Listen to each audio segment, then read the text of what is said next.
வசனத்துக்கு வாசிக்கலாம். 1 தெசலோனிக்கர் 5வது அதிகாரம் 8வது வசனம். 1 தெசலோனிக்கர் பகலுக்குரியவர்களாகிய நாமோ தெரிந்தவர்களாய் இருந்து விசுவாசம் அன்பு என்னும் மார்க்கவசத்தையும் ரட்சிப்பின் நம்பிக்கை என்னும் தலைச்சீராவை தரித்துக் கொண்டிருக்க கடவோம். இப்போ அந்த வசனத்தை மீண்டும் வாசிங்க. நம்மள யாரா? வெளிச்சத்துக்குரியவர்கள். வெளிச்சம் யாரு? இயேசுக்குரியவர்கள். பரலோக ராஜ்யத்துக்கு தகுதி உள்ளவர்கள். நம்மள பகலுக்குரியவர்கள். ஆனா பிசாசுக்கு ஒரு என்ன பேரு? அந்தகார லோகாதிபதி. இன்னொரு பேரு இருள். இன்னொரு பேரு காரிருள். அவனுக்கு இருள் பேர். ஆனா கர்த்தர் சொல்றார், முக்கியமா கர்த்தர் சொல்லுகிற ஒரு காரியம், பகலுக்குரியவர்களாகிய நாமோ நம்ம எப்படி இருக்கணுமா?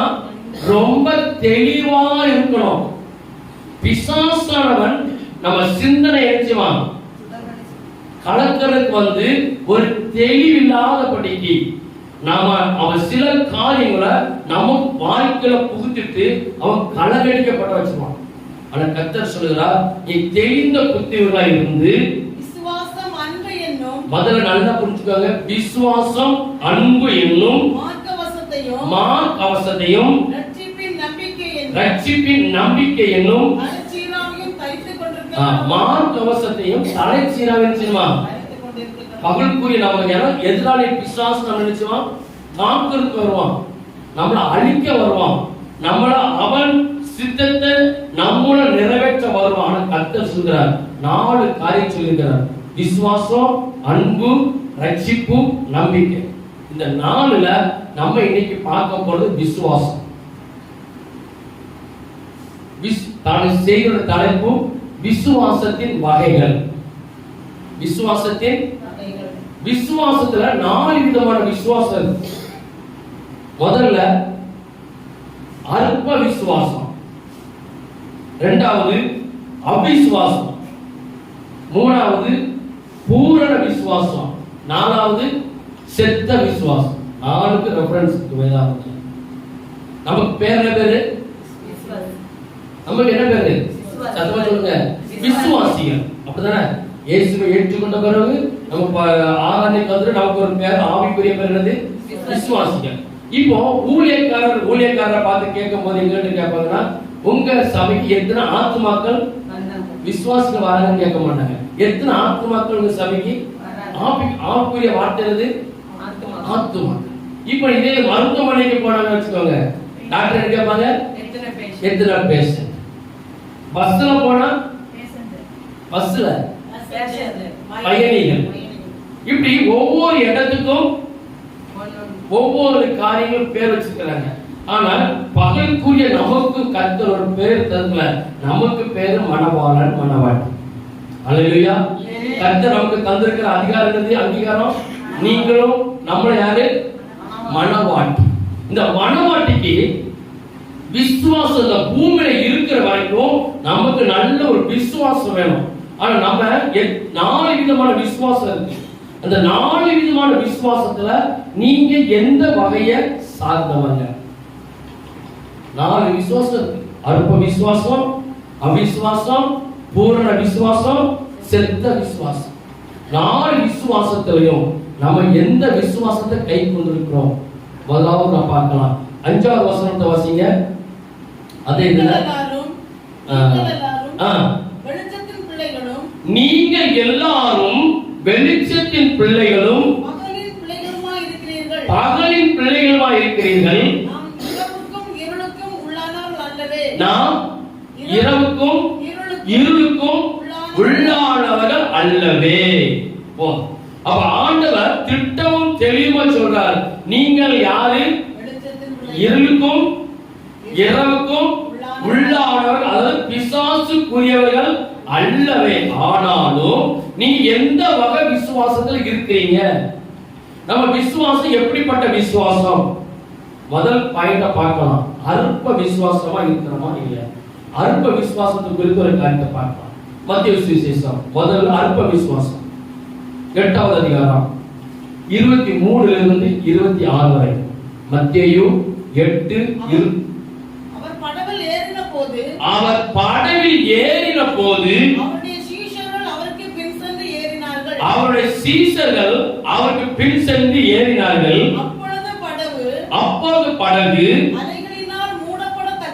அலைகளினால் மூடப்படத்தக்கதாக கடலில் பெருங்காற்று உண்டாயிற்று. அவரோ படுத்து நித்திரை பண்ணி கொண்டிருந்தார். அப்பொழுது சீஷர்கள் வந்து அது தூங்கிக் கொண்டிருக்கிற இயேசுவை எழுப்பி, ஆண்டவரே எங்களை விடுவியும், நாங்கள் சாக போகிறோம் என்றார்கள்.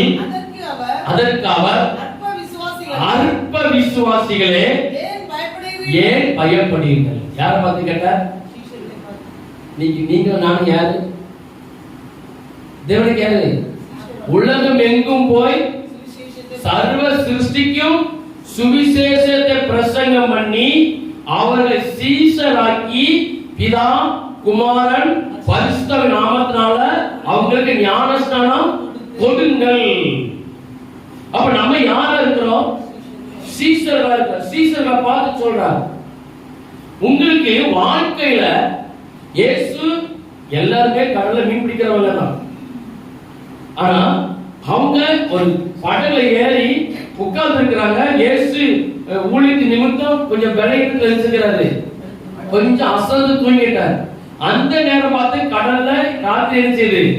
கொஞ்சம் காற்று அடிக்குது, கொஞ்சம் பலமா மூழ்கிற மாதிரி என்ன செய்யுது? காற்று அடிக்குது. காற்று அடிக்கும் போது சீஷர்கள் பயந்து, ஆண்டவரே நீர் என்ன விஷயம் ரட்சியும் ரட்சியம். அந்த சூழ்நிலையில அவங்க இருக்கிற சூழ்நிலையில நீர் எங்களை காப்பாற்றும் என்று சொல்லி அவர் எழுப்புறாங்க. அவர் எழுப்பின உடனே சொல்லல, அற்ப விசுவாசியே, நீ கர்த்தர் உங்க பார்த்து கேட்கிறார், நீ எனக்கு சீசன் ஆயிட்ட, ஆனா நீ எப்படி இருக்க? நமக்கு சில வாழ்க்கையில சில கஷ்டம்.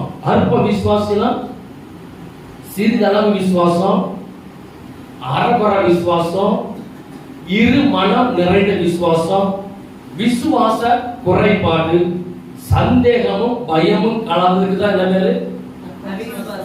அற்ப விசுவாசம். அற்ப விசுவாசத்துக்கு என்னதான்? கொஞ்சம் விசுவாசம் தான் இருக்கு. அறகுறை 50% விசுவாசம், 50% பயம். இன்னொரு இருமனம், அங்கயா இங்கயா. மதில் மேல் பூனைக்கு ஒரு மதில்ல பூனை உட்கார்ந்துட்டா அந்த பக்கம் குதிக்குமா? அது குதிச்ச பிறகுதான் தெரியும் எந்த பக்கம் குதிக்குன்னு. அதே போல நம்ம வாழ்க்கையில நம்ம அந்த பக்கமா, சாத்தான் பக்கமா, இயேசு பக்கமா? அறகுறை, 50-50 கர்த்தர் சொல்றார். இன்னொரு விசுவாச குறைபாடு. அப்போ சீசர்களை கர்த்தர் படகுல ஏற்றி கொண்டு போகும்போது அவங்க படகுல போயிட்டு இருக்கிறாங்க, தூங்கிட்டு இருக்கிறாங்க. திடீர்னு ஒரு காத்து வந்துச்சு. திடீர்னு காத்து அடிச்சு கொஞ்சம் படகு மூழ்கிற மாதிரி இருந்துச்சு.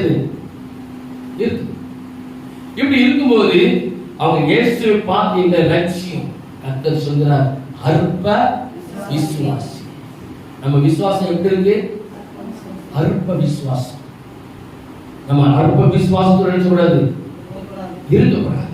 மீண்டும் அந்த வசனத்தை வாசிங்க, 23வது வசனம். அவர் படகில் ஏறின போது அவருடைய சீஷர்கள் அவருக்கு பின் சென்று ஏறினார்கள். அப்பொழுது படகு அலைகளினால் மூடப்படத்தக்கது. அப்ப நம்முடைய வாழ்க்கைங்கிற படகு நம்ம எந்த எதுல போயிட்டு இருக்கோம்? நம்ம படகுல, வாழ்க்கைங்கிற படகுல போய் கொண்டிருக்கிறோம். அது அங்க இங்க என்ன செய்யுது? கொஞ்சம் கடந்த ஒரு 2 மாசத்துக்கு முன்பதாக நாங்க ஒரு திருவனந்தபுரம் பக்கம் தானே, திருவனந்தபுரம் பக்கத்துல ஒரு இடத்துக்கு போனோம். அப்போ அங்க இருக்கும்போது கண்ணுக்கு எற்ற தூரத்துல பீச், ரொம்ப லாங்ல பயங்கர அலை அடிக்குது, பயங்கர கடல் கொந்தளிச்ச மாதிரி அலை அடிக்குது. அப்ப நாங்க அங்குள்ள பையங்கள்லாம் அதை கண்டுக்கிடாம கிரிக்கெட் அடிச்சாங்க, கடற்கரை ஓரத்தில் கிரிக்கெட் அடிக்கிறாங்க, எல்லாம் உட்காந்து பேசுறது எல்லாம். நாங்க அதை பார்த்துட்டே இருக்கிறோம். அந்த நேரம் பார்த்து ஒரு போட்ல ஒரு 2 பேர் போட் எல்லாம் ஆயத்தம் பண்ணி வச்சாச்சு. ஆயத்தம் பண்ணி வச்சுட்டு போட்டை ஸ்டார்ட் பண்றாங்க. நாங்கெல்லாம் பார்த்துக்கிட்டே இருக்கிறோம். அது 2 பேர் கடலுக்குள்ள தள்ளி கொண்டு போறாங்க. தள்ளி கொண்டு போன உடனே ஸ்டார்ட் பண்ண உடனே இங்க இருந்து ஒரு 5 அடி தூரம் தான் உள்ள போச்சு. ஒரு பெரிய அளவு தெரிஞ்சது, வேகம் வந்து அப்படி போட்டோட கவனிச்சு போடுது. நான் நினைச்சேன், எசப்பா எல்லாம் இருந்துச்சு. அங்க இருக்கிற விளாண்டவன் அவ்வளவு பேர் ஓடி வந்து பார்க்கங்க. அந்த போட்ல அந்த துடுப்பத்தை திருப்புவாங்க ஒண்ணு, தனி மோட்டர், அது மட்டும் ஆட்டோமேட்டிக்கா இருந்துச்சு. கலந்துட்டு வந்து கடற்கரை போட்டு தலையில கலந்து கிடக்கு. பார்த்தா 2 பேரும் கரை ஓரம் வந்து மூச்சு வாங்கிட்டு இருக்கிறாங்க. எல்லாரும் ஓடி அவனை தூக்கி. அப்போ நிரந்தரமா மீன் பிடிக்க தொழிலை செய்யறவங்களுக்கு என்ன இது கிடைச்சது? இந்த அப்ப விசுவாசத்தில் இருக்கிற நமக்கு, மனவாக்கியா இருக்கிற நமக்கு சில நேரம் வாழ்க்கையில இதே போல சில போராட்டம் அவங்களுக்கு, நமக்கு தெரியாது. ஆனா அந்த போட்ட ஏக்களுக்கு அனுபவங்கள் அவங்க நிச்சயம். எந்த அலையில எப்படி போனோம், கடல் காத்து அடிக்கும் போது எந்த மார்க்கமா போனோம், எந்த இடத்துல மீன் இருக்கும், எந்த இடத்துல மீன் இருக்காது, எந்த இடத்துல பாறை இருக்கும், எதுல பாறை இருக்காது, எவ்வளவு தூரம் போச்சு அவங்க எல்லாமே நிச்சயம். நமக்கு ஆனா ஒண்ணும் தெரியாது. அவங்க சட்டை போட மாட்டாங்க, நிச்சயம் மாட்டாங்க, ஒண்ணும் போட மாட்டாங்க, எப்படியோ இருப்பாங்க. ஆனா அவங்க ரொம்ப ஞானம் கொடுத்திருக்கிறார்.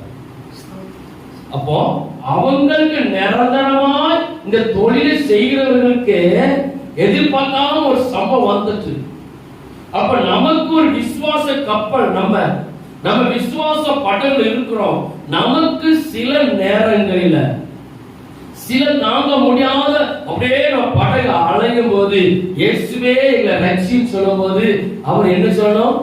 நம்மளை பார்த்து அற்ப விசுவாசின்னு சொல்லக்கூடாது, சொல்லக்கூடாது. அவர் சொல்லிட்டார், உங்களுக்கு பூமியில் என்ன உண்டு? பாடு உண்டு, கஷ்டம் உண்டு. வானமண்டல பொல்லாத ஆவியோடும் அவருடைய சேனைகளோடும் இப்பிரபஞ்சத்தின் அந்தகார லோகதிபதிகளோடும் உங்களுக்கு போராட்டம் உண்டு. ஆனாலும் கர்த்தர் அந்த சீஷர்கள் பார்த்து சொல்றார், அவங்க கூட இருக்கிறவங்க, அவங்க கஷ்டம், அந்த பாவம் அவங்களுக்கு ஒண்ணு தெரியல.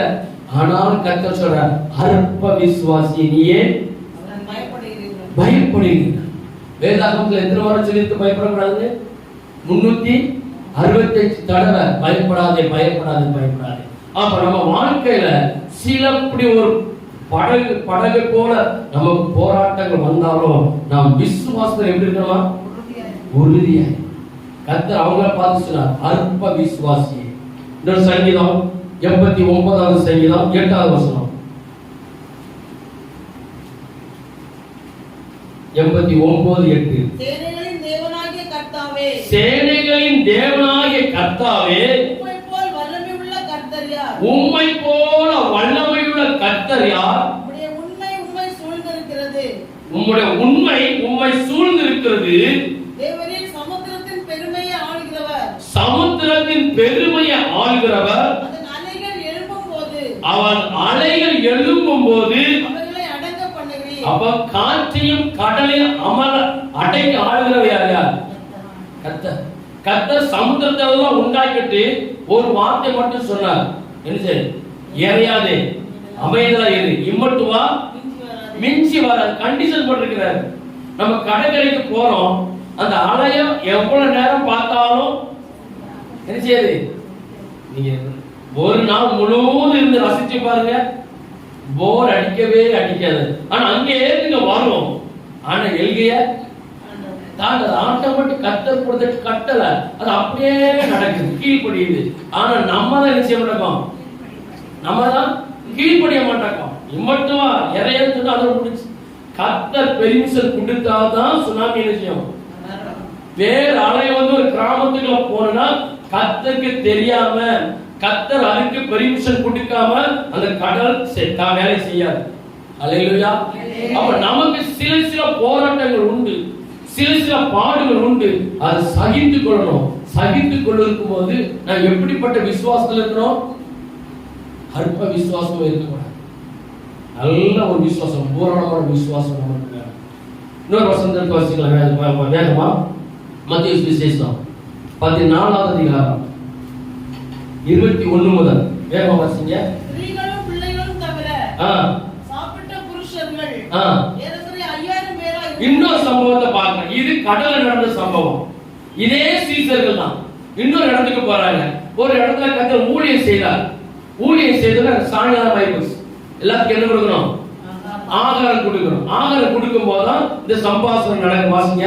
ஸ்திரீகளும் பிள்ளைகளும் தவிர சாப்பிட்ட புருஷர்கள் ஏறக்குறைய 5000 பேரா இருந்தார்கள். 5000 பேருக்கு கர்த்தர் இருக்கிறாரு, நல்ல போஷிக்கிறார், ஆகாரத்தை கொடுக்கிறார்.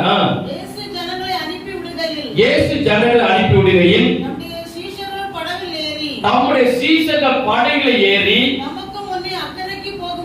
தமக்கு முன்னே அக்கறைக்கு போகும்படி அவர்களை துரிதப்படுத்தினார். கர்த்தர் ஒரு இடத்துல ஊழியம் செய்துட்டு அவங்களுக்கு எல்லாம் சாப்பாடெல்லாம் கொடுத்துட்டு அவர் பிறப்பு போனோம். அதுக்கு முன்பதாக சீஷர்கள் எடுக்கிறாரு, நீங்க முதல்ல என்ன செய்ய, படகுல போங்கன்னு சொல்லி படகு அனுப்பி விட்டுட்டு அவர் ஜனங்களை அனுப்பி விட்ட பின்பு தனித்து ஜெபம் பண்ண ஒரு இடத்துல தனியா உட்கார்ந்து ஜெபம் போறாரு. ஒரு மலையில் ஏறி சாயங்காலம் வரைக்கும் என்ன செய்யறாரு? மலையில ஜெபம் பண்ணி கொண்டிருக்கிறார். சீசர்கள் என்ன செய்யறாங்க? அவங்க படகுல ஏறி போய் கொண்டிருக்கிறாங்க. அவர் அங்கே தனிமையா இருந்தார். அதற்குள்ளாக படகு நடுக்கடலிலே சேர்ந்து அதுக்குள்ள சாயங்காலம் வரைக்கும் ஜெபம் பண்ணி இருக்கிறார். அந்த படகு அப்படியே கடந்து ராத்திரி பிரயாணம் ஆயிடுச்சு. நடுக்கடல்ல சீசர்கள் இருக்கிறாங்க, படகு போய் கொண்டிருக்குது. ஒரு எதிர்காற்றா இருந்தபடியால் அலைவுபட்டது. இரவில் 4ஆம் ஜாமத்திலே, இரவில் 4ஆம் ஜாமத்திலே, 4ஆம் ஜாமம்னா எத்தனை மணி? 4ஆம் ஜாமம்னா எத்தனை மணி? ஏற்கனவே நான் சொல்லியிருக்கிறேன், 6 to 9 1ஆம் ஜாமம். சாயங்காலம் 6 to 9 மணி வரைக்கும் 1ஆம் ஜாமம். 9 to 12 வரைக்கும் 2ஆம் ஜாமம். 12 இருந்து 3 மணி வரைக்கும் 3ஆம் ஜாமம். 3 மணில இருந்து விடியகால 6 மணி வரைக்கும் 4ஆம் ஜாமம். இந்த சம்பவம் எத்தனை ஜாமத்தில் நடக்குது? 3 மணில இருந்து 6 மணிக்கு சம்பாஷணை நடக்குது. 4ஆம் ஜாமத்திலே அங்க இவரு ஜெபம் பண்ணிட்டு இருக்கிறாரு. சீஷர்கள் கடல்ல போய் கொண்டிருக்கிறாங்க. இயேசு தான் பிள்ளைகளை தேடி எங்க போறாரு? கடல்ல போறாரு. அங்க எல்லாம் நடுக்கடல்ல போயிட்டு இருக்கு. அவர்களிடத்தில் வந்தார். அந்த நேரம் பார்த்து அவர் கடலின் மேல் நடந்து அவர் படகு பக்கத்துல போகிறார். கடலின் மேல் நடக்கிறதை சீஷர்கள் கண்டு கலக்கமடைந்து ஆவேசம் என்று சொல்லி, ஆவேசம் என்னது? சத்துரு ஏதோ ராத்திரி கடல்ல இருந்துச்சு, பேய்தான் வந்துட்டுன்னு சொல்லிட்டு அவங்க எல்லாம் பயந்து ஆவேசம் அடைந்து, அவசரம் தீயில் பயம், பயத்தினால் அலறினார்கள். உடனே இயேசு அவர்களோட பேசி திடன் கொள்ளுங்கள், நான் தான், பயப்படாதீர்கள். பேதுரு அவரை நோக்கி ஆண்டவரே நீரே. அவங்க சந்தேகம் வந்து நாங்களே கடல்ல ராத்திரி பயந்துவே கிடக்கும், இப்ப நான் தான் வந்திருக்கிறேன்னு சொல்றேன். இப்ப நீர் வந்திருக்கிறது உண்மையானால் இப்ப நான் உங்ககிட்ட என்ன செய்யணும்? கடல்ல நடந்து வரணும். யாருக்குனே அவங்க என்ன செய்யுது? அதை அடிச்சுட்டு நம்ம வாழ்க்கையில எத்தனை ஜாமத்தில் ராத்திரி தூக்கலாமா கிடக்கிறோம்? எத்தனை ஜாமம் உண்மை இல்லையா? ராத்திரி சில பேர் விடிய செய்ய மாட்டாங்க, தூங்க மாட்டாங்க. பிசாசு தூங்க விட மாட்டான், தூங்க விட மாட்டான். அப்போ அந்த அணுக்களிக்கிற நேரத்துல நீர் உண்மையானால் நான் இப்ப என்ன செய்யணும்? நான் நடந்து வரணும். சரி, நீ இருந்துச்சு நடந்து வான் பெரிக்ஷன் கொடுத்தார். அப்படி 2 ஸ்டெப் எடுத்து வச்சுட்டான். மிஸ்டர் பிரிட்டன் வாசிங்க. காற்று பலமா இருக்கிறதை கண்டு அமிழ்ந்து போகையில் ஆண்டவரே என்னை ரட்சியும் என்று கூப்பிட்டான். உடனே இயேசு கையை நீட்டி அவனை பிடித்து அற்ப விசுவாசி. முதல்ல யார் சொன்னாரு? எல்லா சீசனையும் பார்த்து சொன்னாரு. இப்போ பேதுரு மட்டும் நான் தனியா நடப்பா. அப்ப நமக்கு சில நேரத்துல பயம் வந்தாலும் திகில் வந்தாலும் ஏன்னா நம்ம விசுவாச சிலர் எப்படி ஆயிருது குறையாய் அற்பனா கொஞ்சம் அப்பப்ப நமக்கு எப்படி வாழ்க்கை ஓடுது வண்டி கொஞ்சம் விசுவாசம் இல்ல பூரணமான நினைச்சிடும் ஒரு விசுவாசம். இப்போ நமக்கு தீக்குச்சி இருக்கு, அந்த தீக்குச்சியில மருந்து இருக்கணும். இப்பதான் எல்லாம் மாறி போச்சு. இப்ப தீக்குச்சியில பூரணமா மருந்து இருந்தாலும் தீக்குடைய வருஷம் முதலிச்சியும் தீ இப்படி ஒரு வாரத்தில் கொஞ்சம் இருந்தாச்சு பிடிக்காது. பூரணமான ஒரு விசுவாசம் நமக்கு விசுவாசிகளுக்கு கர்த்தர் கொடுக்கிற ஒரு காரியம். நீ அற்ப விசுவாசமா இருக்காத. நமக்கு அற்ப விசுவாசம், அறவர விசுவாசம், இருமனமான விசுவாசம், நம்பிக்கை இல்லாத விசுவாசம், இப்படி நமக்கு அதெல்லாம் நம்ம நினைச்சோம் அள்ளி தூர போடணும், ஒதுக்கி வைக்கணும். நம்ம கர்த்தர் மேல எப்படி இருக்கணுமா? நல்ல முழு விசுவாசத்தோடு நம்ம இருக்கிறோம். அது நமக்கு என்ன பேரு? நமக்கு என்ன பேரு? விசுவாசிகள். நம்ம விசுவாசிகள் நம்ம விசுவாசத்துல நிலைத்து இருப்பவர்கள் அர்த்தம். 2வது விசுவாசத்தை பார்க்கலாம். மத்தேயு சுவிசேஷம் 13வது அதிகாரம் 54 முதல் 58 வரை. இயேசு இந்த ஓமைகளை சொல்லி முடித்த பின்பு அவ்விடம் விட்டு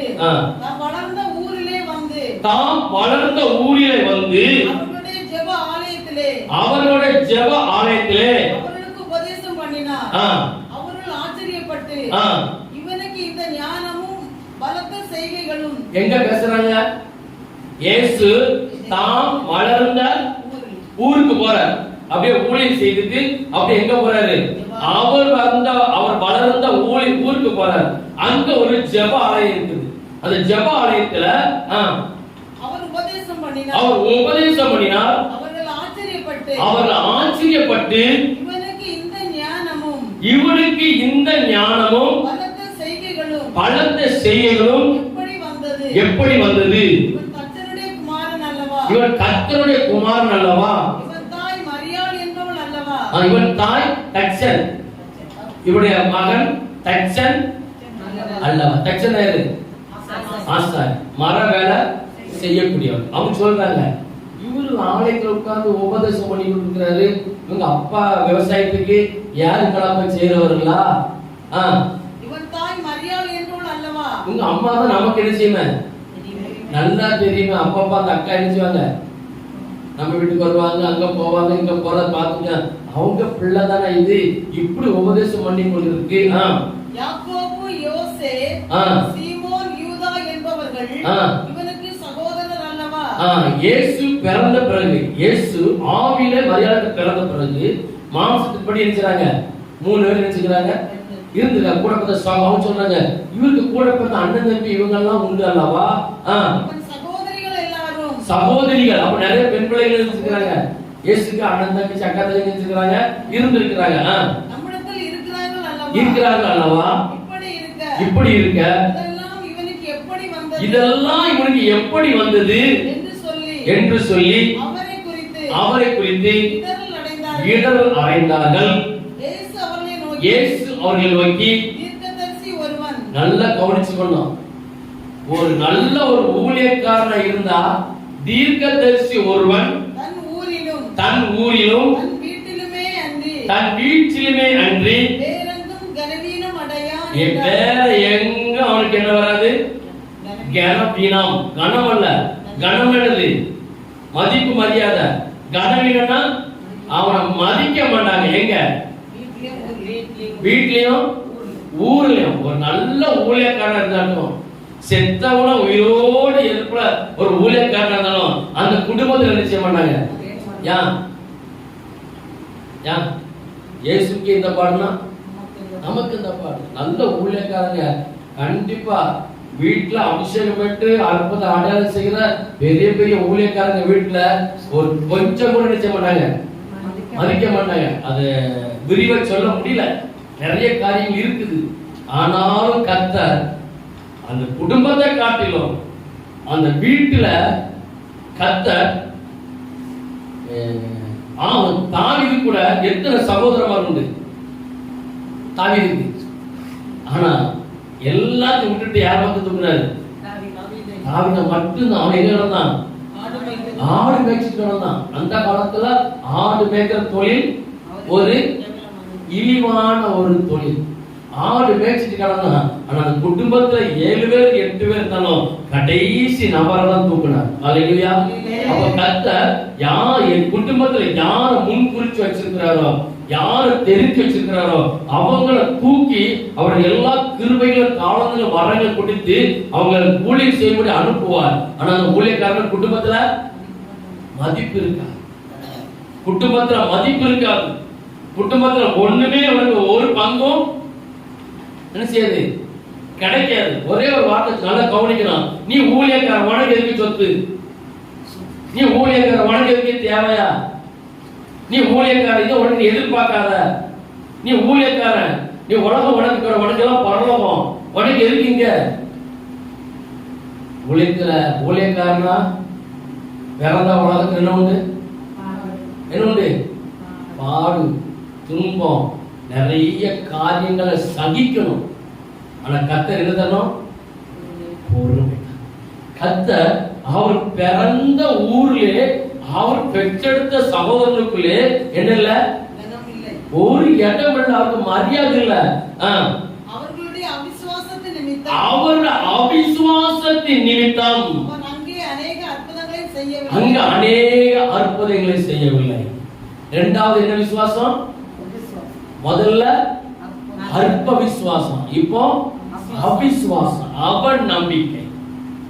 அவர் மேல ஒரு அவன் நம்பிக்கை. அப்போ இரண்டாவது விசுவாசத்தை பார்க்கிறோம். அவிசுவாசம், அற்ப விசுவாசமும் இருக்கக்கூடாது, அவிசுவாசமும் இருக்கக்கூடாது.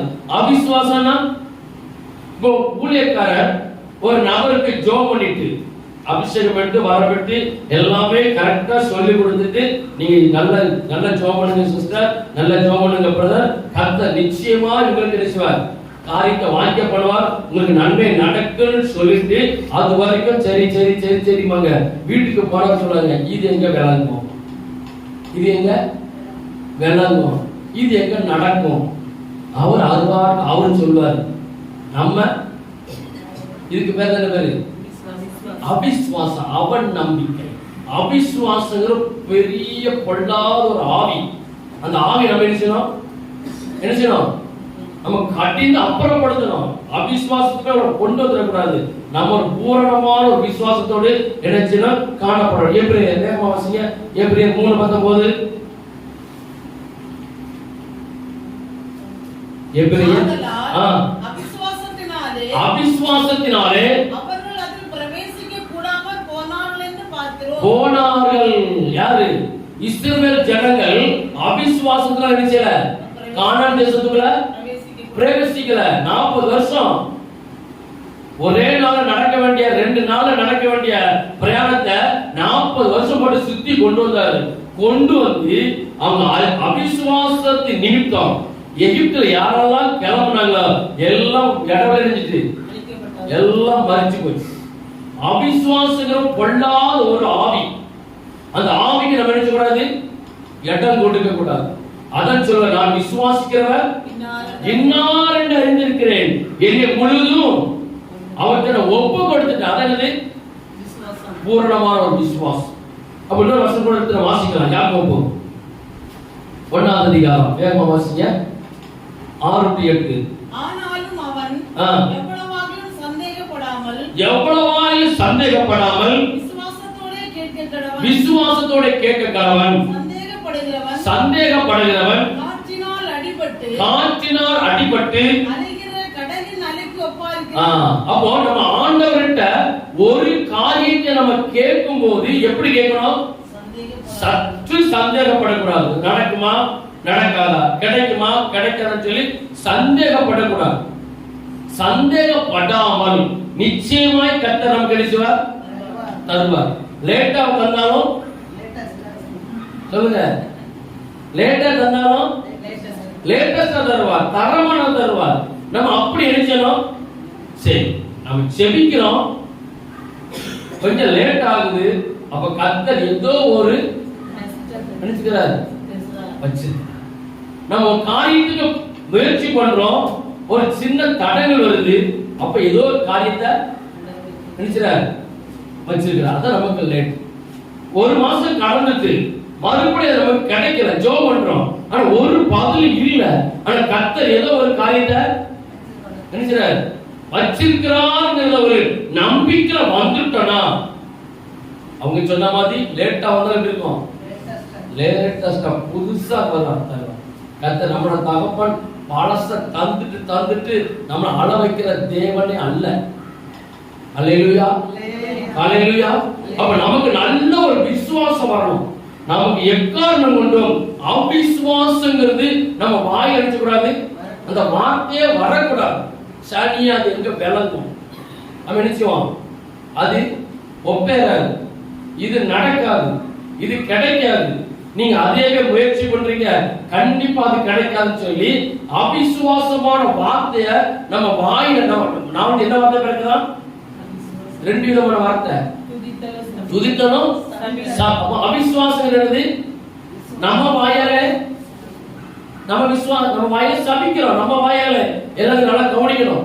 அப்போ நமக்கு என்ன செய்யணும்னா, நம்ம வாயால அவிசுவாசங்கிற வார்த்தை சொல்லக்கூடாது, ஏதோ ஒரு காரியத்தை கர்த்தர் நினைச்சுக்கிறார் நம்ம போச்சு, அவிசுவாசமான வார்த்தை நினைச்சக்கூடாது, வரக்கூடாது. சரி, இப்போ இன்னொரு மார்க்கு சுவிசேஷம் 6வது அதிகாரம் 4 to 6 வாசிங்க வேகமா. மார்க்கு 6வது அதிகாரம் 4வது வசனம் முதல். இதே வசனம் தான் போதும், இதே தான் மார்க்கில் சொல்லப்படுது. தீர்க்கதரிசிகள் ஒருவன் தன் ஊரிலும் தன் இனத்திலும் தன் வீட்டிலுமே அன்றி வேறெங்கும் கனவீனம் அடைகிறார் என்றார். அப்ப அவிசுவாசத்துல இன்னொரு பகுதி பார்த்தது இரு மனசு. நமக்கு என்ன மனசு வரக்கூடாது, ஒரே உரைக்குல ரெண்டு கத்தி அடிச்சக்கூடாது, இருக்கக்கூடாது. கர்த்தர் சொல்றார், கர்த்தரோட பிள்ளைகளுக்கு இருளுக்கும் வெளிச்சத்துக்கும் சம்பந்தம் கிடையாது. இன்னொரு வசனம் சொல்லப்படுது, பேயாளுக்கும்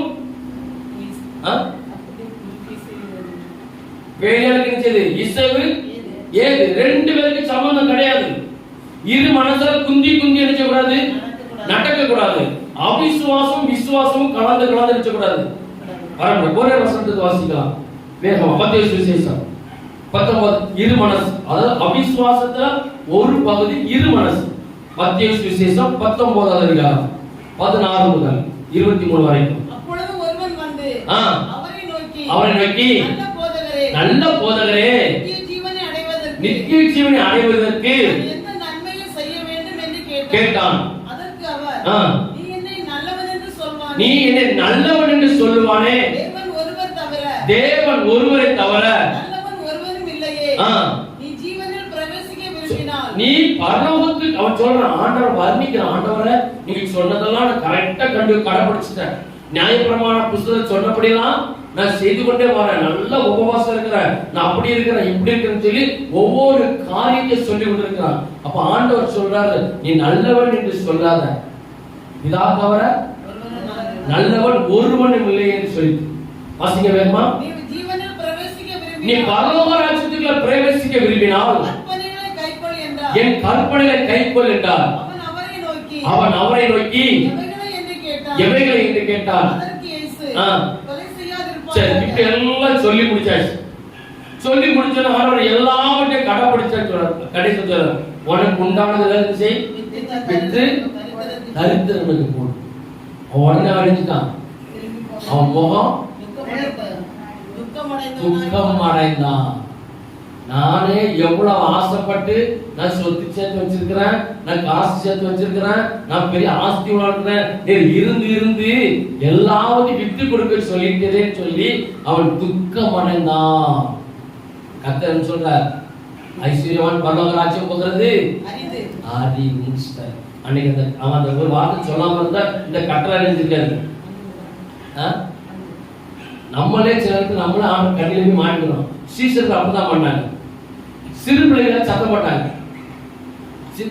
இப்போ ஒரு கூட்டம் நடக்கு, சின்ன சின்ன பிள்ளைகளை கூட்டிட்டு போறாங்க. சீசர்கள் சின்ன பிள்ளை இருந்தாங்க, அதை சும்மா கிடங்க விளையாடக்கூடாது கட்டத்துல ஒவ்வொரு சிறு பிள்ளை போட ஆக பாருங்க ஒரு கட்டளை போட்டாங்க. இன்னைக்கு அந்த சீசர்கள் அந்த பிள்ளை அடக்காம இருந்து கட்டளை வந்துருக்குமா? நமக்கு நாம எழுதிடும் சொல்லுங்க, நமக்கு நாமே செஞ்சு முடிச்சிடலாம். இன்னைக்கு அந்த சீசன் அந்த பிள்ளைகளை மட்டும் ஒண்ணு சொல்லாம இருந்தா இந்த கட்டளை வந்துருக்காரு. இந்த மனுஷன் சரி ஆண்டவரை நான் இருக்கிறத கொஞ்சத்தை தாழ்நிலைக்கு போடாம ஒண்ணு இல்ல, அவன் முகவாடலாய் அவன் சோர்ந்து போய் போயிட்டான். கர்த்தர் சொல்றாரு, ஐஸ்வர்யவான் பரலோகத்துல போறதை காட்டிலும் ஒட்டகமானது ஊசி காதல் எழுதிடும். ஊசி காதல் பத்தி விவரம் நமக்கு டைம் இல்லை. அப்போ கர்த்தர் சொல்கிறார், அவனுக்கு என்ன விசுவாசம் வந்துச்சு? அவிசுவாசம். நான் இதை கொடுத்து நான் எங்க போவேன்? எல்லாத்தையும் சொல்லிட்டார, ஏன் சாப்பாட்டுக்கு என்ன செய்வேன் சொல்லி ஒரு அவிசுவாசம். நமக்கு அவிசுவாசம் வரக்கூடாது. மூணாவது பூரணமான விசுவாசம் நமக்கு வேணும். ஆதியாகமம் புஸ்தகம் 3வது காரியம் பூரணமான விசுவாசம். ஆதியாகமம் 15வது அதிகாரம் 6வது வசனம். அவன் கர்த்தரை விசுவாசித்தான், அதை அவர் அவனுக்கு நீதியாக எண்ணினார். பின்னும் அவர் அவனை நோக்கி இந்த தேசத்தை போதும். ஆபிரகாம் கர்த்தரை விசுவாசித்தான், அது அவனுக்கு நீதியாக எண்ணினார். ரோமர் 4:3வது அதிகாரம் வேகவாசி. ரோமர் 4வது அதிகாரம் 3வது வசனம். வேத வாக்கியம் என்ன சொல்லுகிறது? ஆபிரகாம் தேவனை விசுவாசித்தான், அது அவனுக்கு நீதியாக எண்ணப்பட்டது. ஆபிரகாம் தேவனை பூரணமாய் விசுவாசித்தார். 3வது விசுவாசம் இருந்து பூரணமாய். அவங்களுக்கு என்ன இல்ல? ஒரு ஆசீர்வாதம். உலக பிரகாரம் ஆசீர்வாதத்துல செல்வம் இருக்கு, வேலை இருக்கிறாங்க, ஆடு மாடு இருக்கு, தொழில் இருக்கு. ஆனா அதெல்லாம் அனுபவிக்க என்ன செய்யல? ஒரு குழந்தை இல்லை, சந்ததி இல்லை. அவர் கர்த்தர் காலம் வரும்போது சொன்னார், நான் உனக்கு ஒரு குழந்தை நினைச்சுவேன் தருவேன். அப்போ ஆபிரகாம் அதை நினைச்சாரு, விசுவாசிகள் கண்டிப்பா கர்த்தர் நினைச்சுவார். அப்ப நான் நீங்க தருவீங்கன்னா எனக்கு ஒரு அடையாளம் வேணும்னு கேட்கிறேன். வா வெளியில வந்து நட்சத்திரத்தை செய்ய பா. என்ன குடும்பம்னா கடற்கரைக்கு போ, மண்ணில் என்ன குடும்பம்னா இந்த அளவுக்கு ஒரு சந்ததி ஆசீர்வதிக்கப்படும், இந்த அளவுக்கு ஒரு சந்ததியில பெருக பண்ணுவேன். ஆனா பூரணமாய் கர்த்தரை விசுவாசித்தான் ஆபிரகாம். ஆனா வயசு 90 வயசு தாத்தா. கடைசி கர்த்தர் சொன்ன மாதிரியே அவங்களுக்கு நினைச்ச வேகமா வாசிங்க. இந்த இப்போ ஆபிரகாம் கர்த்தரை விசுவாசித்தாங்கிற வசனம் யாக்கோபு 2:3 இருக்கு. எடுத்து வாசிக்க வேண்டாம். கலாத்தியர் 3:6 இருக்குது. ரோமர் 4:18 இந்த இடத்துல இதே சம்பந்தமான வசனங்கள் இருக்குது. ரோமர் 4:3 இருக்குது, யாக்கோபு 2:23 இருக்குது, கலாத்தியர் 3:6 இருக்குது, ரோமர் 4:18 ஆபிரகாம் விசுவாசித்தான், அவனுக்கு அது நீதியாகும். நமக்கு ஒரு பூரணமான ஒரு விசுவாசம், கர்த்தர் மேல் முழு பற்றுதலும் முழு நம்பிக்கை இருக்கும். இப்ப நம்ம நல்ல விசுவாசத்தோடு இருப்போம். சாராலும் ஆபிரகாமும் எவ்வளவு சஞ்சலப்பட்டிருப்பாங்க, ஆமா இல்லையா? இன்னைக்கு திருமணமாகி 2வது மாசத்துல நினைச்சாங்க குடும்பத்துக்காரன் சும்மா இருக்கானே இல்லையா, பக்கத்துக்காரன் இருக்க மாட்டான், ஆமா இல்லையா? பக்கத்துக்காரன் உங்களுக்கு ஏதாட்டும் கேளுங்க. சரி, ஒரு வருஷம் ஆகட்டுமே, ஒரு 2 வருஷம் ஆகட்டுமே, அதுக்கப்புறம் இந்த கேள்வியை கேட்டா நலமானது. 2 மாசம் ஆகிறது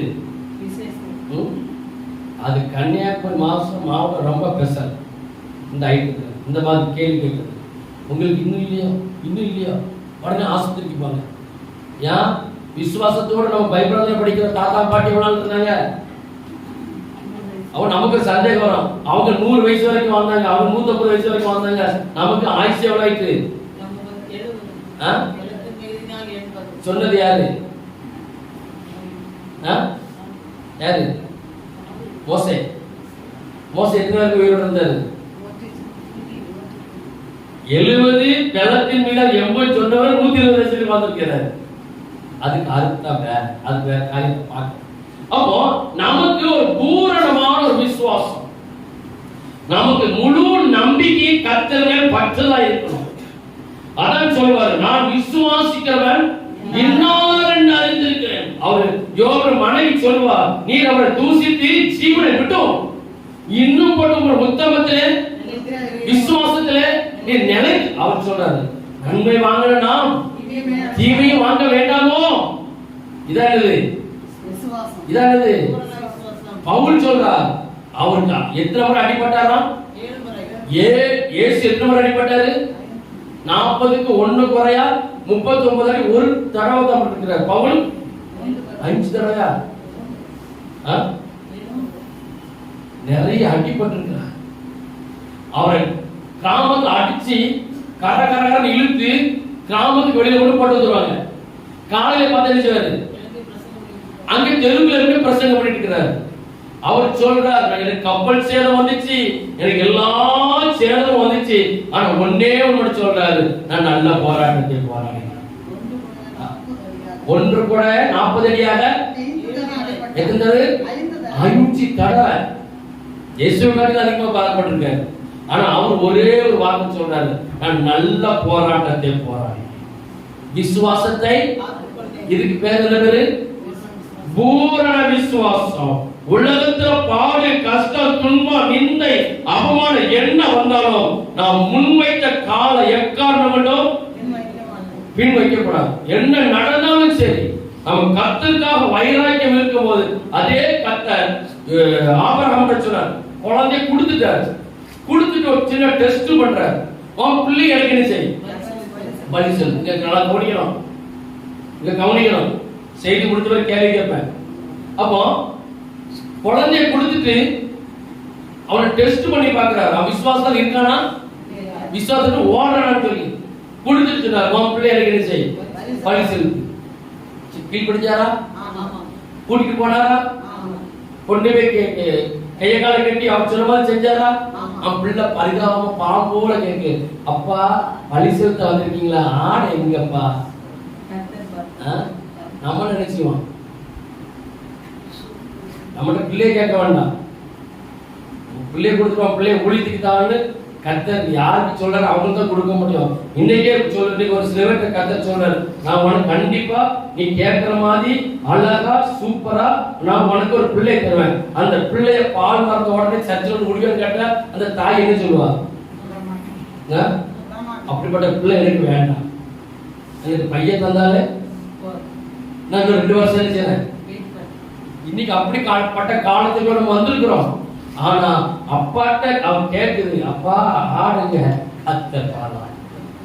இதான் விசுவாசம். எதுக்கு அவர் விசுவாசம் எப்படி வந்துச்சு? நீ நட்சத்திரத்தை என்ன கூடுமா எண்ணு, மனதை என்னமா எண்ணி பாரு, நான் வாக்குத்தத்தம் தந்திருக்கிறேன், அத உறுதியா. இப்போ இந்த வாக்குத்தத்தம் தந்தவர் கண்டிப்பா என் பிள்ளையோட ஜீவனை நினைச்ச மாட்டார், எடுக்க மாட்டார். அதான் மறைவான ரகசியம். விசுவாசத்துக்குள்ள அவ்வளவு ஆழமா இறங்கிட்டனா நமக்கு என்ன போராட்டம் வந்தாலும் சரி கம்பீரமா நிக்கலாம். அதான் பூரண விசுவாசம். சரி, 4வது செத்த விசுவாசம். யாக்கோபு 2வது அதிகாரம் 26வது வசனம். யாக்கோபு 2:26. அப்படியே ஆவி இல்லாத சரீரம் செத்ததாய் இருக்கிறது போல கிரிகை இல்லாத விசுவாசம் செத்தது. இப்ப நம்மகிட்ட இருக்கிறது என்ன விசுவாசம்? அல்ப விசுவாசமா, அவிசுவாசமா, பூரணமான விசுவாசமா, செத்த விசுவாசமா? சீக்கிரம் சொல்லுங்க. 4 விசுவாசத்தை பார்க்கிறோம், செத்த விசுவாசம். சொல்லுங்க, நம்ம என்ன விசுவாசத்துல இருக்கிறோம்? 4 காலத்துக்கு அவியல் ஆகாது. அவியல் எடுத்து அவியல் வைக்க வேண்டிய இடத்துல அவியல் வைக்கிறோம். 4 காலத்துனா இப்போ நம்ம ஜூஸ் குடிக்க போறோம்.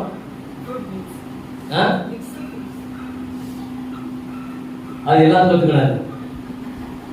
அப்போ நம்ம என்ன மாதிரி விசுவாசத்துல இருக்கிறோம்? இது செத்த விசுவாசங்கிறது என்னது? அறிவு. அறிவுங்கிறது என்னது? நல்ல செய்தியை கேட்டு நல்ல புத்தகங்களை படிச்சு நல்லவங்களோடு நம்ம ஃப்ரெண்ட்ஷிப் வச்சு அவங்க கிட்ட இருந்து நல்ல காரியத்தை கற்றுக்கொள்வது பேர் அறிவு. அறிவு எதனால வரும்? நிறைய புஸ்தகங்கள், ஆவிக்குரிய புஸ்தகங்கள், ஆவிக்குரிய புஸ்தகத்தை வாசிக்கணும். உலக சம்பந்தமான நல்ல புஸ்தகங்கள் இருக்கணும். வாசிக்க வாசிக்க வாசிக்க தான் இருக்கணும், அறிவு உண்டாகும். இப்படி நல்லவங்க என்ன செய்யணும்? பழகணும். நமக்கு நல்ல ஆலோசனை தரக்கூடிய, நமக்கு சில பாடு கஷ்டம் வரும்போது நம்மளை தூக்கி நிறுத்துகிற ஃப்ரெண்ட்ஷிப் தான் நமக்கு என்ன செய்யணும்? நம்ம வச்சுக்கணும். இப்படி இருக்கும்போது அப்ப நம்ம நல்ல ஆவி நிறைய அறிவுள்ள புத்தகத்தை படிச்சோம். படிச்சுட்டு அத அனுபவத்துக்கு கொண்டு வரதுக்கு பேர் என்ன பேரு? ஞானம். அதான் ஆண்டவர் சொல்றாரு, ஞானத்தை சம்பாதி புத்தியை சம்பாதி. எதை சம்பாதித்தாலும் புத்தியை சம்பாதிக்கணும். அப்போ அறிவுங்கிறது நம்ம நிறைய காரியங்கள் கற்றுக்கொண்டு அதை நடைமுறையில கொண்டு வரும்போது அதுக்கு பேரு ஞானம். அப்போ நமக்கு ஞானத்தை வேணும்னா நம்ம நல்ல காரியங்களை கற்றுக்கொள்ளணும். நல்ல நண்பர் நமக்கு வேணும். நல்ல புஸ்தகங்கள் படிக்கணும். ஆவிக்குரிய புஸ்தகம் படிக்கணும். உலகபரமான சில அறிவியல் சம்பந்தமானது வேற இருக்கிற போச்சுனால அது பாஸ் நல்ல புக்கு படிக்க சொன்ன கல்கண்டு குங்குமம் வேற இருக்கு, ராணி, தேவதை, வேற சிநேகிதி, ஆனந்த விகடன் வேற இருக்கு. பாஸ் உலக பிரகாரம் புஸ்தகம் படிக்க சொன்னாலே நீங்க அதை படிச்சீங்கன்னா உங்க வழி எப்படி இருக்கு? விசாலமான வழி. அங்க அந்த புக்கெல்லாம் ஒண்ணு படிச்சுட்டே நேரம் நமக்கு நல்ல ஆவிக்குரிய வளர்ச்சி வரக்கூடிய நல்ல மிஷனரிமாரோட வாழ்க்கை வரலாறு, பழைய ராஜாக்கள் வாழ்ந்த வரலாறு அதெல்லாம் படிக்கணும். படிச்ச உலக பரவாயில்ல சில ஞானங்கள் நிச்சயம் நமக்கு வரும். இப்படி படிச்சு படிச்சு படிச்சு அதை செயல்பாட்டுல கொண்டு வரும்போது நமக்கு ஒரு தனி பலன் கிடைக்கும். இப்படி இருக்கும்போது அது ஒரு வசனம் சொல்லப்பட்டிருக்கு, வெளிப்படுத்தல் 10வது அதிகாரம் 10வது வசனம். வெளிப்படுத்தல் 10:10.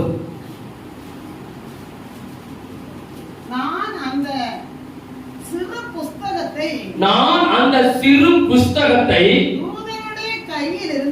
தூதனுடைய கையிலிருந்து வாங்கினேன். அதை புசித்தேன். என் வாய்க்கு அது தேரை போல நல்ல இனிப்பாய் தித்திப்பாய் இருந்தது. நான் அதை புசித்த உடனே என் வயிறு அப்படின்னு அர்த்தம். இந்த பைபிள படிக்க படிக்க நமக்கு எப்படி இருக்கு? தேனை போல இருக்குது. ஆனா இதன்படி நடக்கும்போது கசப்பா இருக்கு. சாப்பிடும்போது நல்லா தான் இருக்கு, ஆனா வயிற்றுக்குள்ள போனவரு உலகத்துக்கு வந்த வேஷம் இதுல சொல்லப்பட்டிருக்கு. உங்களை வெளிநாடு போட்டு அலங்கரிக்க வேண்டாம், நமக்கு எல்லாமே இயேசுதான் சொல்லப்பட்டிருக்கு. உலகத்துக்கு வந்த வேஷம் போடாதுன்னு சொல்லப்பட்டிருக்கு. வாசிக்கும் போது நல்லா இருக்கு, ஆனா அதன்படி நடக்கும்போது இந்த பைபிள் இது வரைக்கும் எழுதி வச்சேன், இது நம்ம கசப்பு அப்படி இல்ல, அது நம்ம வயிற்றுக்குள்ள ஜீர்ணிக்கணும். ஜீர்ணிக்கணும்னா நமக்கு செத்த விசுவாசம் செய்யாது வராது.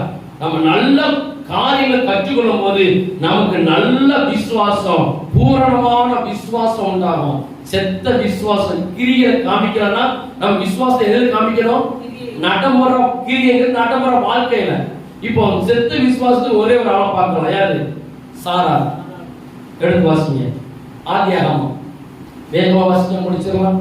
ஆதியாகமம் 18வது அதிகாரம் 10 to 15 வரைக்கும். ஆதியாகமம் 18 10ல இருந்து 15 வரைக்கும். ஒரு உற்பவ கால திட்டத்தில் நிச்சயமாய் திரும்ப வருவேன். அப்பொழுது உன் மனைவியாகிய சாராளுக்கு ஒரு ஆம்பளை பையன் இருப்பான் என்றார். சாராள் அவருக்கு பின்புறமாய் கூடார வாசலில் கேட்டு என்ன பத்தி சொல்லுங்க. ஒட்டி கேட்க குடும்பத்துல சீரழிக்கு முதல் காரணம் என்னதான்? ஒட்டு கேட்கறது. ஒட்டு கேட்கறது. ஆனா இன்னொன்னு இருக்கு, ரெண்டு பேரு சும்மா அது நம்ம ஆட்கள் மாதிரி ரெண்டு பேரும் தெருவில் பேசுறாங்கன்னு வச்சுக்கோங்களேன், யதார்த்தமா வேற ஒரு காரியத்தை பேசிட்டு இருப்பாங்க, நம்ம அந்த பாதை சும்மா நம்ம போவோம். ஆனா அந்த ரெண்டு பயவர்கள் என்ன செஞ்சுமா நம்மளை பார்த்து பார்த்து பேசும். பார்த்து பார்த்து ஏதா பேசுவாங்கன்னா அவங்க கழித்து பேசுவாங்க. ஆனா நமக்கு என்ன வந்துடும்? நம்மளை பார்த்துதான் ஏதோ பேசுறான், நம்மளை பார்த்து ஏதோ பேசுற ராத்திரிக்குள்ள தூக்கலாம், லோ பிரஷர் ஆகி ஹை பிரஷர் ஆகி அவளுக்கு என்னலாமோ அவளுக்கு எண்ணியதான். ஆனா அவங்க பேசுறது என்னது? இன்னொரு காரியம் ஊழியத்தில் நடக்கிறது நம்ம சபையில இல்ல, நம்ம ஆத்மாக்கள் சூப்பர். சில இடத்துல பாத்தீங்கன்னா பாஸ்டர் பிரசங்கம் பண்ணிட்டு இருப்பாரு, அங்க பின்னால ரெண்டு உட்கார்ந்து விஷயம் பேசிக்கிட்டு பேசி துளைச்சுனா பாஸ்டர் பார்க்கக்கூடாது. இது என்ன செய்யுதுன்னா அங்க பேசி பேசி பாஸ்டர் செய்யுது, பாஸ்டர் பார்த்துட்டு பார்த்து அவர் நினைக்காரு நம்மளை பார்த்துதான் இங்க இருக்கிற ஆவி எல்லாம் அவர் ராத்திரி ஃபுல்லா உட்கார்ந்து ஜெபம் பண்ணி என்ன மெசேஜ் கொடுக்கணும்னு சொல்லி அவர் எல்லாம் ஆயுதமாகி ஃபுல் பிரஷரோட வருவாரு. அந்த ரெண்டு பயவுல ரெண்டு பிசாசு உட்கார்ந்து பின்னால உட்கார்ந்து பேசி பேசி ஊழியக்காரனை பார்த்து பார்த்து பேசுவார். அவர் அதை பார்ப்பாரா எல்லாம் அடுத்தது என்ன பேசுறேன்னு இது சபைகளை கெடுக்கிற ஆவி, சபைய கெட்டுக்கிற ஆவி நிறைய சபைகள் உண்டு. பின்னால உட்கார்ந்து போனது.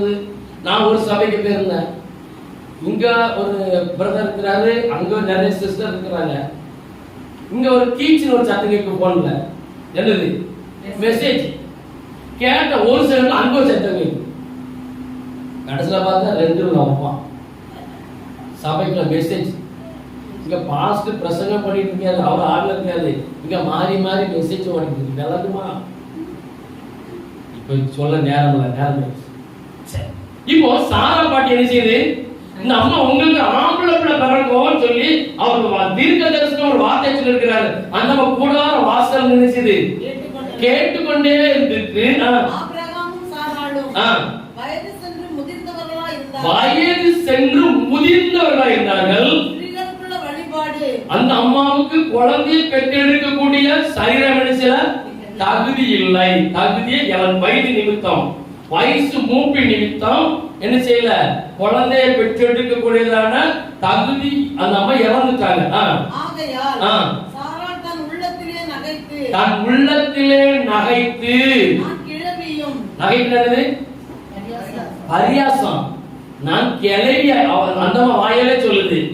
இன்னைக்கு 70 வயசு கிளவிக்கும் சில பேருக்கு இருக்கு, பாட்டியை பிடிச்சி பாட்டிங்களா போகுது.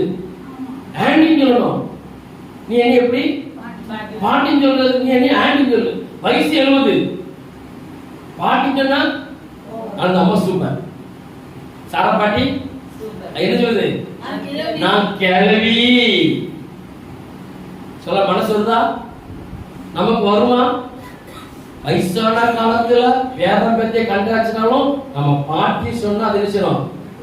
நிறை மயிர் முதியவர்களுக்கு கிரீடம், நிறை மயிர் முதியவர்களுக்கு கிரீடம். தாத்தா பாட்டி சொன்னா நம்ம நினைச்சிடும் சந்தோஷம் பண்ணோம். ஒரு நாள் சகோதரா இருந்தோம், கல்யாணம் முடிஞ்சாச்சு, அம்மா அப்பா ஆயிடுச்சு, அடுத்த ஸ்டேஜ் என்னது தாத்தா பாட்டி. அடுத்த ஸ்டேஜ் என்னது?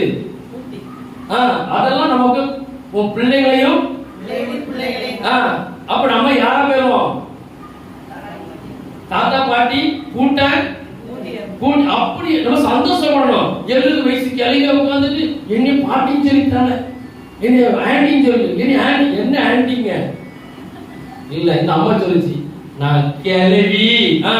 என் ஆண்டவன் முதிர்ந்த வயதுள்ளவரும் ஆன பின்பு என் வீட்டுக்காரர் முதிர்ந்த வயதுள்ளவராயிட்டாரு.